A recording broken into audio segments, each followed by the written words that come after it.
من MR اسپیس هستم. اینجا چک کنم ببینم اسکرین ریکورد. بله برای شما اسکرین ریکورد میکنه. من از منم دربی ایتالیا رو انجام بدم. میلان و اینتر رو با هم بازی کنیم. ما اینتریم. اینجا ترکیب اینتر رو میبینید. فقط لاوتارو رو بذارم جا تورام. بعد دیگه خب اینجا لباسای دو تیم یکم لاسفروشون شبیه همه. اینجا وقت اضافه هم حذف کنیم که اگه چیز شد مساوی شد دیگه بره رسما پنالتی بزنن دیگه. خب اینجا ترکیب میلانی ها رو هم داریم میبینیم و دیگه خب همه چیز مهیاست و بریم برای آغاز مسابقه. اینجا یه چک کنیم ببینیم اسکرین ریکورد میکنه یا نه، به دلیل اینکه من یه چند باری اینو اسکرین ریکورد کردم و خودش لغو شد. بچه ما چون تازه داریم کار میکنیم لطفا لایک و سابسکرایب یادتون نره در چنل یوتیوب، اینستاگرام و شاید ما حتی چند روز دیگه چنل یوتیوبمون هم شروع به فعالیت کنه. از این لحظه مسابقه رو ما آغاز میکنیم. تیممون هم میذاریم روی اتاکینگ مثل تیم اینتر.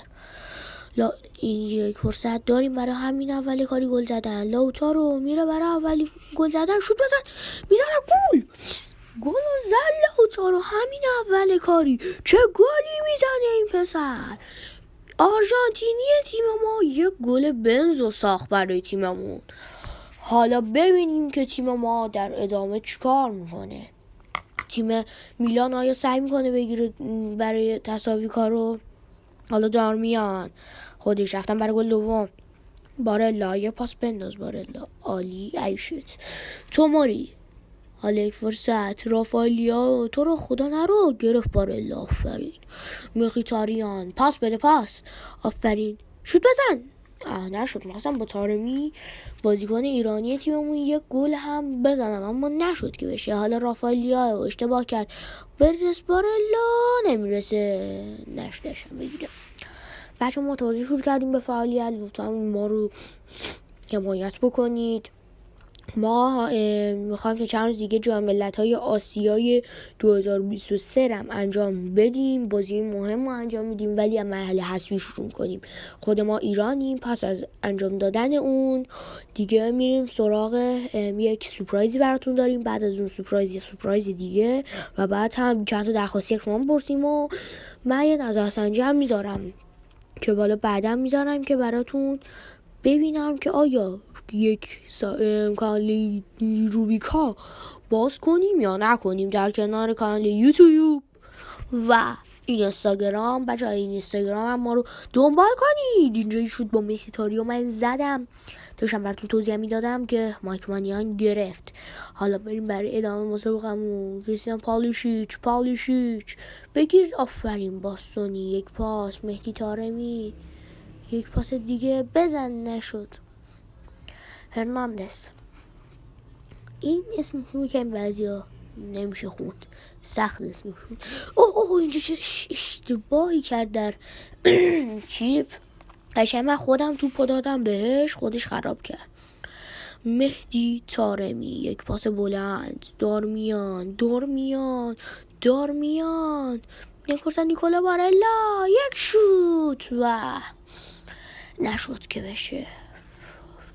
مایک مانیان پرتاب بلندش هنوز دیم اول به اتمام نرسیده. بچه ها امیدوارم که از این تنجی کار از این ما راضی باشید. لایک و سابسکرایب یادتون نره. آلیکو رافائلیا میریم برای گل خوردن. نه گرفت دارمیان. پاوارد بنده برای مهدی طارمی، بنده برای لاوتارو پاس بنده برای طارمی بزن. خرابکاری کردیم خودمون فرصت رو و خیلی راحت مایک مانیان در آورد توپو. وقت خیلی تند میگذره. حالا ببینیم چی میشه. یک اشتباه نیکولا بارلا نشد. اوکافور. مخیتاریان پاسش نشد. موسا مخیتاریان عالی. یک پاس. لاوتارو مارتینز. یک فرصت. نیکولا بارلا یک پاس.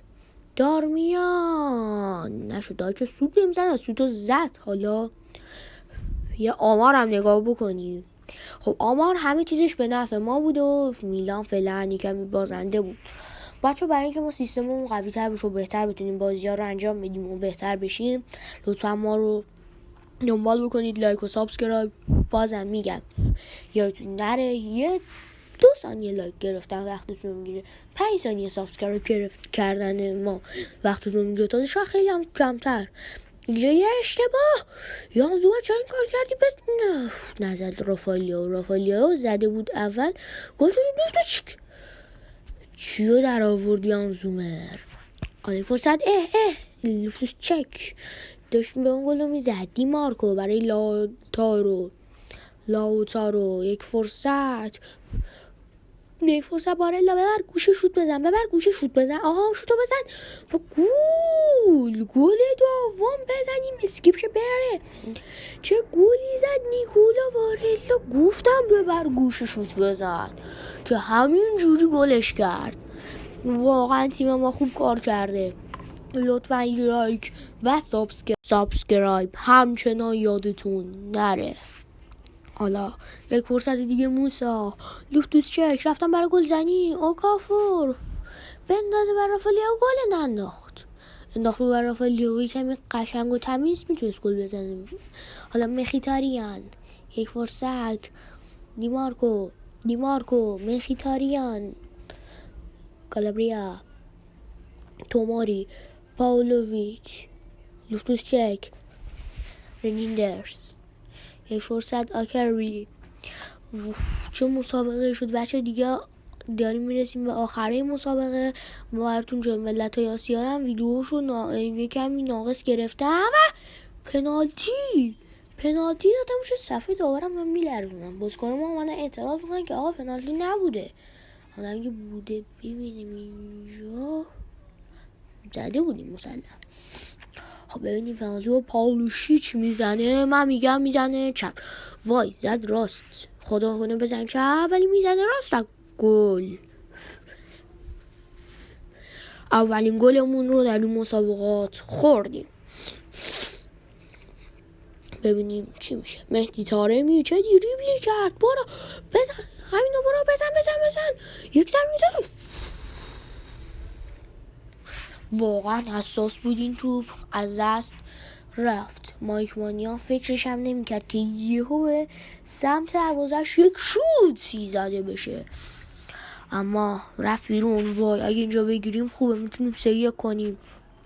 هر لحظه ممکنه ما گل بخوریم. ما یه گل بخوریم خیلی بد میشه، به دلیل اینکه اختلاف یک گله و حداقل به حداقل رسیده. یک فرصت دیمارکو بزن، چه بغل پاش گل نشد و به خاطر اینکه این بغل پاش گل نشد زانو زد. دیمارکو بازیکن خوبه ایتالیا. حالا اینجا تعویضایی هم کرده میلان، چند تعویض کرده و میخواد در این 1 دقیقه پایانی مسابقه سری گل بزنه. حالا من میگم 1 دقیقه، شما میگید خب تا دقیقه 90 خیلی فاصله است، اما این الان دیگه تو 1 دقیقه این وقت سری میگذره و ما باید ببینیم اینجا چه اتفاق میافته. و لایک و سابسکرایب هم بازم میگم یادتون نره. یک فرصت اول اینو میگم بعد لایک و سابسکرایب کنید بچه ها. خب نه بکنید لایک و سابسکرایب یادتون نره، حمایت هم ما یادتون نره. ما خیلی براتون داریم زحمت میکشیم اینجا. لطفا ما لایک و سابسکرایب بکنید تا یکم بیشتر به چشم بیایم. تا یه چند روز دیگه هم براتون یه چیزی میذارم، نظرسنجی میذارم که آیا کانال روبیکا باز کنیم یا نه. و بله دیگه همین و بریم برای آخره مسابقه. مخیتاریان، نیکولا بارلا، مخیتاریان میریم برای گل سوم. دیمارکو نه، حالا گل نخوریم که نمیخوریم بچه ها. همین الان دیگه شروع کنم برای خداحافظی کردن. لایک و سابسکرایب یادتون نره. میریم برای گل سوم که حالا فرصت پاولویچ از بارلا که دست رفت. لایک و سابسکرایب بچه یادتون نره. لاوتارو میزن نشد، دیمارکو بزن نشد. لایک و سابسکرایب بچه یادتون نره. حمایت هم ما فراموش نشه. چرا داور سود نزد؟ حالا فرصت، آخرین فرصت بازی تئو هرناندز نشد. بچه بازی تموم شد، ما بردیم دربی ایتالیا رو. لایک و سابسکرایب یادتون نره. تا چند روز دیگه هم براتون جام ملت‌های آسیا رو میذارم. خدا یار نگهدارتون.